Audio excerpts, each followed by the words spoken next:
सैलाब की तबाहकारियां मुल्क भर में जारी हैं और इन सैलाबी रेलों ने कई खुशहाल घरानों को तबाह और खानदानों को बेजारो मददगार कर दिया है। खैबर पख्तूनख्वा का शहर नौशहरा इस तबाही की वाज़ेह मिसाल है, जिसकी बेशतर आबादी को सैलाबी पानी ने खंडर बना दिया है। नौशहरा कला की आबादी सबसे ज्यादा मुतासर हुई, जहाँ 15 फुट तक की सतह पर 24 घंटे तक पानी तबाही फैलाता रहा। इस आबादी के तबाहाल घरों में एक घर धाड़ीदार जरोला का भी है, जो पानी का रेला गुजरने के बाद अपने घर पहुंचा तो सब कुछ उजड़ा हुआ पाया। गरीब मजदूर आज अपनी छत से महरूम होकर अपने बच्चे कुछ एहसासे को समेटते हुए अपनी किस्मत को रो रहा था।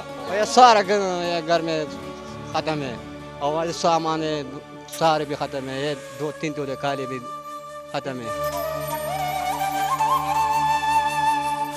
जरोला के सामने जिंदगी का एक कठिन सफर है, जबकि उसके लिए फौरी इम्तिहान तबाहशुदा मकान की दोबारा तामीर है। ये सारे गरीब लोग हैं, मजदूरकार हैं, दिन को जो है ना 200 रुपए डेढ़ी कमाते हैं, वो क्या बनाएंगे।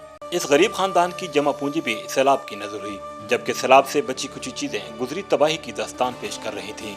गरीब मजदूर को बड़ा सदमा बेटी के हाथ पीले करने के लिए जमा किए गए जहेज की तबाही था, जिसे देखकर वो खून के आंसू रो रहा था। सारा खत्म है जी हाँ, और ये सारा सामान भी खत्म है। ये 2 कमरे और एक किचन है।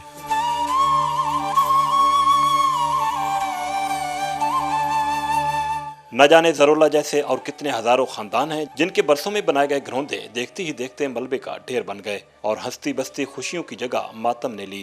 जरोला खान की जिंदगी का सारा असासा सैलाब की नजर हो गया है। इसी तरह और ऐसे बहुत से घराने हैं जो कि इस सैलाब और बारिश के बायस तबाही का मंजर पेश कर रहे हैं और हुकूमत की तरफ से इमदाद के मुंतज़िर हैं। कैमरामैन जावेद अल्ताफ के साथ अजहर फारूक, ARY न्यूज़, नौशहरा।